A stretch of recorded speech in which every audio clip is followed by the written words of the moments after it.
Merci encore Christophe Barbier. Merci beaucoup Christophe, ça me touche. Merci et à bientôt Ronald. À très bientôt. Sur un plateau. Et sur un plateau, on peut mettre aussi des verres de vin. Exactement, mais en général, on se croise à la machine à café avant le plateau, donc c'est parfait. Merci beaucoup. Allez, tout de suite, on ne change pas les habitudes. C'est la chronique émotion avec Jérôme Goulon.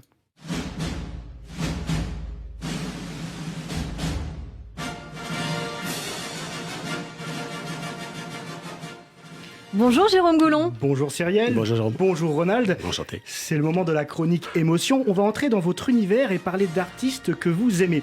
Et oui, contrairement à ce que certains pourraient penser, les journalistes des chaînes d'infos ne sont pas forcément des robots sans âme. Ils ont un cœur et des goûts personnels, comme tout le monde. On va donc découvrir ce qui vous fait chavirer quand vous n'êtes pas devant une caméra. Alors on commence en musique. Alors juste en préambule, Ronald, votre podcast s'appelle Genesis. Est-ce qu'il y a un lien avec le groupe de Phil Collins ou pas du tout ? Alors pas du tout. D'accord. Pas du tout. C'était Genesis au sens de Genèse, mais j'ai vu Genesis, il y a tournée mondiale parce que Phil Collins est très malade. Ouais. Et je l'ai vu la semaine dernière et c'était assez génial. Ouais. Bon, en tout cas, par rapport à la musique, on est sûr qu'il y a un groupe que vous adorez, c'est U2. Difficile de choisir un titre avec U2, on a l'embarras du choix, mais il y a une chanson qui fait partie de votre playlist actuelle. On écoute tout de suite un extrait.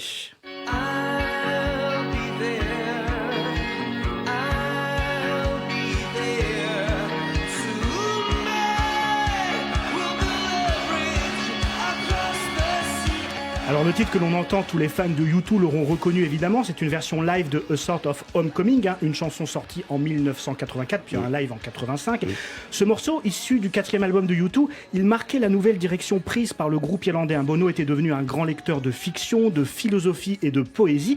Et pour composer cette chanson, le chanteur s'est inspiré d'un artiste qui l'a profondément marqué, le poète juif roumain Paul Celan, qui écrivait dans un vers « La poésie est une sorte de retour aux sources ». Eh bien, ce vers, il a directement inspiré Bono pour le titre de sa chanson, un vers qui avait une signification particulière pour Bono, qui souffrait parfois d'être constamment en voyage et loin de chez lui. L'occasion de faire une parenthèse sur Paul Celan, de qui Bono s'est inspiré pour cette chanson. Paul Celan, considéré par certains comme le plus grand poète en langue allemande de l'après-guerre, lui aussi il a connu l'exil, mais un exil beaucoup plus tragique. Ses parents sont morts dans les camps d'extermination nazis en 1942. Lui-même, il a été envoyé dans un camp de travail forcé en 1943 à 23 ans et a dû s'exiler à Paris après la guerre pour fuir un passé qu'il ne supportait pas. Il s'est donc réfugié dans l'art et la poésie, mais trop torturé par ce qu'il avait vécu étant jeune et souffrant de troubles psychiatriques. Il s'est suicidé en avril 1970 à 49 ans en se jetant dans la Seine du pont Mirabeau, mais après avoir laissé derrière lui une œuvre aussi touchante que novatrice. Derrière l'histoire de la chanson de U2, il y a donc l'histoire de ce poète roumain qui a grandement contribué au processus créatif de Bono. Incroyable histoire, et on reste bien sûr dans le rock alternatif avec un autre groupe qui plaît à notre invité. Oui Cyrielle, on poursuit notre voyage dans l'univers musical de Ronald, et à n'en pas douter, notre invité est un grand fan de rock alternatif, la preuve avec cette chanson du groupe Keane qui fait partie de votre playlist du moment. Ronald, on écoute un extrait. So tell me when you're gonna let me in. I'm getting tired and I need somewhere to begin. I came across. Alors le titre que l'on entend, c'est Somewhere Only We Know du groupe Keane, un tube sorti en 2004 qui a fait la renommée internationale du groupe. Alors pour la petite anecdote, le groupe Keane s'est formé en 97 et à ses débuts, il jouait en public des reprises de U2 qu'on évoquait à l'instant avant de se mettre à composer ses propres titres. Alors là encore, il y a un destin assez incroyable autour de ce groupe. À l'origine, le pianiste et bassiste Tim Rice-Oxley devait intégrer le groupe Coldplay, formé un an plus tôt en 96. Oui mais voilà, un certain Chris Martin, le leader de Coldplay, s'est ravisé au dernier moment, estimant qu'il n'avait pas besoin d'un joueur de clavier dans sa formation. Tim Rice-Oxley a donc cofondé le groupe Keane, mais le succès n'est pas venu tout de suite. En 99, le groupe sort son premier single, qu'il édite à 500 exemplaires. Le leader du groupe, Dominic Scott, ne croit plus au succès et décide même de reprendre ses études. Finalement, Keane est remarqué par un label indépendant en décembre 2002. Il sort son premier album qui inclut la chanson Somewhere Only We Know, qu'on entend, et qui se vend à plus de 6 millions d'exemplaires. Le bouche-à-oreille fonctionne à merveille et le groupe fait même les premières parties de la tournée américaine de U2. La boucle est bouclée. Keane, qui jouait des morceaux de U2 dans la rue et dans des bars 6 ans auparavant, se retrouve sur scène avec le groupe irlandais. Et pour finir sur les goûts musicaux de notre invité Ronald Guintrange, est-ce qu'il y a autre chose que le rock alternatif qui le fait vibrer ? Oui Cyrielle, la preuve avec ce tube de Sharam, Party All the Time. On écoute un extrait.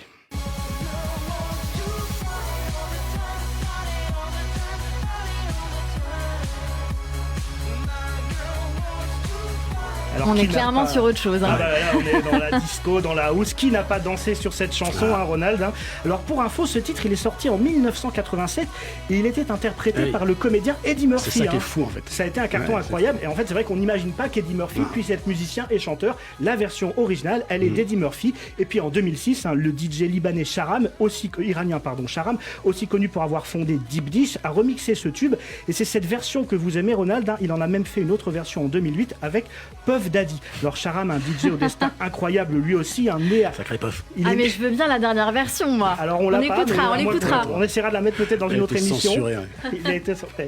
Enfin, en tout cas, pour revenir à Sharam, hein, ce DJ donc, qui a fait cette version, il est né à Téhéran en 1970 et puis il a dû quitter l'Iran avec ses parents à l'âge de 14 ans pour fuir la République islamique et le régime de l'ayatollah Khomeini. Vous qui commentez l'actualité sur BFM TV, Ronald, hein, comment ne pas faire le parallèle avec ce qui se passe actuellement en Ukraine? Alors en tout cas, pour en revenir à Sharam, dès tout petit, il rêvait de faire de la musique et d'être DJ, quelque chose de totalement incompatible avec le régime iranien de l'époque, hein, et même peut-être même de maintenant. En tout cas, il prendra une belle revanche sur la vie puisqu'il a remixé les plus grands artistes du monde, hein, Janet Jackson, les Rolling Stones, Madonna, Bruno Mars, Shakira ou encore Coldplay. Ça vous situe le personnage. D'ailleurs, son destin, il me fait penser à une citation du poète libanais Khalil Gibran, un poète Très beau. que vous connaissez parce que vous avez repris l'une de ses citations sur votre Instagram, Ronald. C'est une citation qui dit que dans la vie, il faut aller de l'avant puisque cette citation, c'est « Dans la vie, personne ne peut revenir en arrière, la rivière ne peut pas revenir en arrière, la rivière a besoin de prendre le risque et d'entrer dans l'océan. Ce n'est qu'en entrant dans l'océan que la peur disparaîtra, parce que c'est alors seulement que la rivière saura qu'il ne s'agit pas de disparaître dans l'océan, mais de devenir l'océan. » Je m'en souviens. Ouais.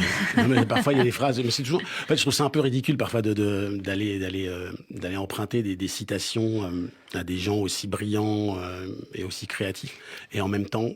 Mais parfois, c'est notre état d'esprit et je pense que c'est la force des artistes, c'est que parfois ils trouvent les mots qu'on est incapable de trouver. Donc même si c'est juste sur mon Instagram, ça devait être sans doute totalement Tout le ça. monde le fait, tout le monde le fait. Exactement. Vous avez eu Ça- beaucoup de likes sur cette Ah, je citation. m'en souviens, je rechercherai la photo en fait. Ça vient du livre Le Prophète, non? C'est celui-là? Je sais pas si Je c'est sais tiré du plus. Prophète en fait. Je sais que le Prophète c'est son ouvrage le plus connu, On mais va je sais pas checker. si ça vient véritablement. On va checker. On va quitter la musique et parler littérature. Quel livre nous conseille Ronald Guintrange? Alors l'un des livres de chevet de Ronald, hein, il est l'œuvre de Nicole Bacharan, une historienne et chroniqueuse. Du moment, c'est livre de chevet du moment. Ah oui, Du du moment. moment. Du moment, hein, c'est- Du moment. Donc, Non mais on adore Nicole, on l'embrasse d'ailleurs, je l'embrasse très Aucun fort. souci avec Nicole Bachar. Donc elle est historienne et chroniqueuse spécialiste de la société américaine. Alors ce livre, il s'appelle Les grands jours qui ont changé l'Amérique, sorti en septembre 2021. Un ouvrage passionnant qui retrace ces journées exceptionnelles qui ont fait l'Américain. La déclaration de l'indépendance en 1776, Hiroshima, le discours de Martin Luther King, l'assassinat de JFK, le premier homme sur la Lune, hein, la guerre du Vietnam, la guerre du Golfe, les attentats du 11 septembre ou plus récemment la défaite de Donald Trump et son appel à l'insurrection. Alors si Nicole Bacharan semble passionnée par l'histoire américaine, elle n'en demeure pas moins critique envers ce pays, hein, dont elle dénonce l'impérialisme. Un sujet au goût du jour avec la guerre en Ukraine, on le voit, hein, Nicole Bacharan, dans une récente tribune au Monde, n'est pas tendre non plus avec la Russie, hein, qu'elle accuse d'avoir asservi la Tchétchénie, la Biélorussie, grignoté la Géorgie et le Donbass et conquis la Crimée, tout en soutenant le régime de Bachar al-Assad en Syrie. Bref, Nicole Bacharan, une historienne qui a souvent un œil éclairé sur la géopolitique, hein, ça change de certains experts de plateau, hein, je ne vous C'est vise un pas avis vous. personnel ça quand même. Je me sentais pas expert de plateau et parfois, effectivement, ça peut arriver. En tout cas, Les grands jours qui ont changé l'Amérique, un livre passionnant. Si vous êtes féru d'histoire et que l'Amérique vous fascine, hein, comme Ronald, je conseille vivement à nos auditeurs de suivre l'exemple de notre invité et de le parcourir. Je le conseille aussi. Et pour finir, Jérôme, parlons un peu de cinéma. Quel film nous conseille Ronald? Oui, alors présentateur télé oblige, un Ronald est très occupé. Quand on lui demande quel film il a été voir récemment, il nous répond qu'il n'a pas été voir de film depuis 2 ans. Il faut dire que le confinement n'a Non, pas mais, aidé non plus. Honnêtement, j'ai honte parce que c'est vraiment une de mes activités préférées. C'est plutôt une fois par semaine plutôt que jamais. Mais là, c'est vrai que ça va être 2 ans. 2 ans quasiment. Cela dit, c'est pas la période la plus prolifique en termes de évidemment. films. Et on va donc replonger dans le passé, Ronald. Il y a un film qui vous a marqué, c'est Les temps modernes de Ouais. Charlie Chaplin. Pourquoi? On a envie de savoir pourquoi. Alors, c'est un film culte, sorti en Ouais. 1936, qui raconte les célèbres aventures de Charlot et qui lutte pour survivre dans un monde industrialisé. Ce film, il a beau être sorti il y a 86 ans, il est toujours d'actualité, hein, puisqu'il livre une satire du travail à la chaîne et qu'il dénonce le chômage, les conditions de travail et la précarité d'une grande partie de la population occidentale. Alors, pour la petite anecdote, hein, Charlie Chaplin, il voulait en faire un film parlant, mais il s'est finalement ravisé. convaincu que la popularité universelle de Charlot serait perdue si le personnage parlait à l'écran. L'histoire lui a donné raison, même si ses films suivants ont été des films parlants, et puisque malgré les critiques qui disaient que les films silencieux c'était has-been, Les Temps modernes a traversé les générations sans jamais se démoder. En tout cas, c'était un film résolument avant-gardiste et très osé pour l'époque, puisqu'il fait notamment référence aux drogues lors de la séquence de la prison. Tout le monde se souvient de cette séquence où Charlie Chaplin ingère accidentellement de la cocaïne qu'il prend pour du sel.